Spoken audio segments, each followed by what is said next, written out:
Já parou para pensar como o consumo de álcool impacta seus hábitos alimentares?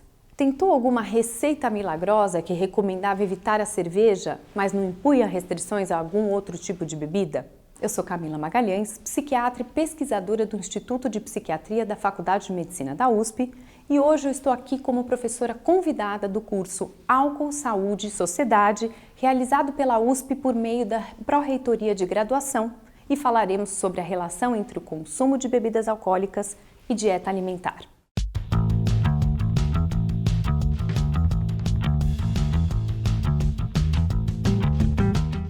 Primeiro, vale reforçar como geralmente é restritivo o entendimento do que é, de fato, uma dieta.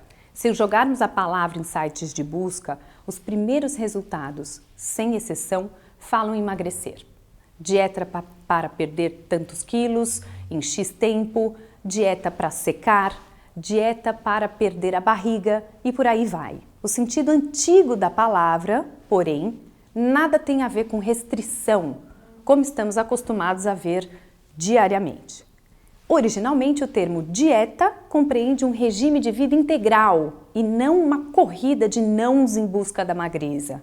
A primeira definição do dicionário Wise aponta que os médicos da antiguidade entendiam dieta como um modo de vida que compreendia sono, exercícios físicos, comida, bebida, excreção, relações sexuais e saúde mental.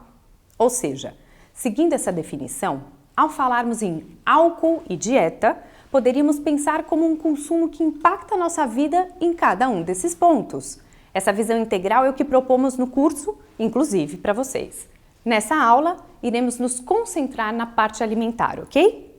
Nesse sentido, é possível dizer, por exemplo, que padrões nocivos de consumo de álcool podem andar de mãos dadas com hábitos alimentares não saudáveis. Examinando a qualidade da dieta de indivíduos que consomem qualquer tipo de bebida alcoólica, pesquisadores do NIAAA descobriram que pessoas que bebem maiores quantidades de álcool, mesmo que raramente, têm dietas de baixa qualidade.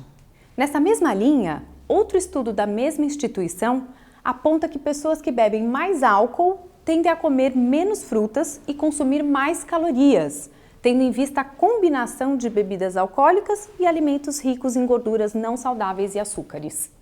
E por falar em calorias, muita gente reduz a questão de ganho ou perda de peso a apenas contabilizar calorias. A situação é muito mais complexa do que isso. Há também, por exemplo, o fator psicológico, que pode exercer uma influência direta nesse quadro. E antes de entrarmos nesse ponto, vamos às calorias dos diferentes tipos de bebida.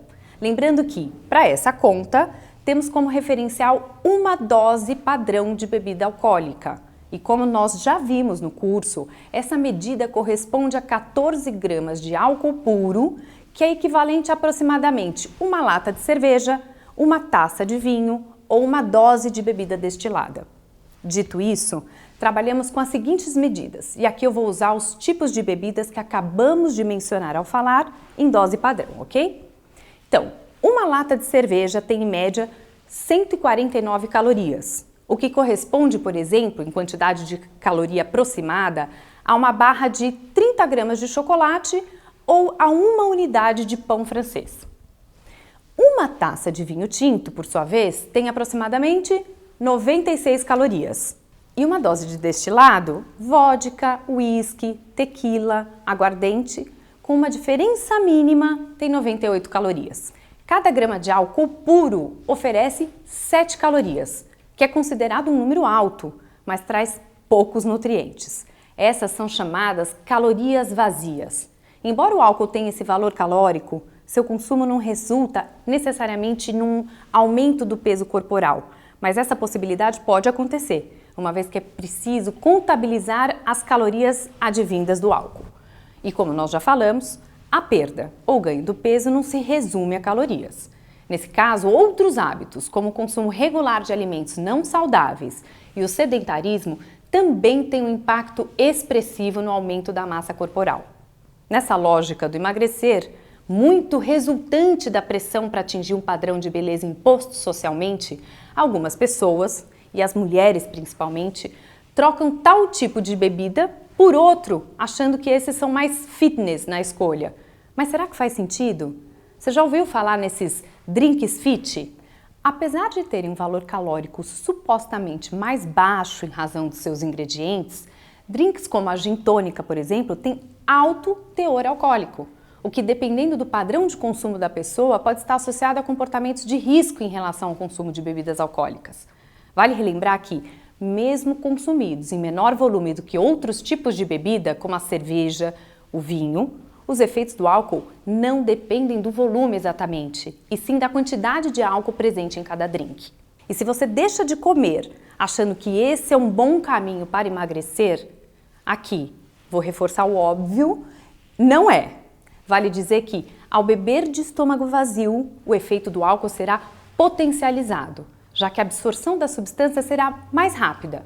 E nós já falamos sobre isso na aula em que discutimos os fatores que influenciam os efeitos do álcool no organismo, lembram? Por falar em padrão de beleza imposto socialmente e ficar sem comer, algo muito preocupante que é preciso apresentar nessa aula é a relação entre o consumo do álcool e os transtornos alimentares. Você já ouviu falar, por exemplo, em druncorexia?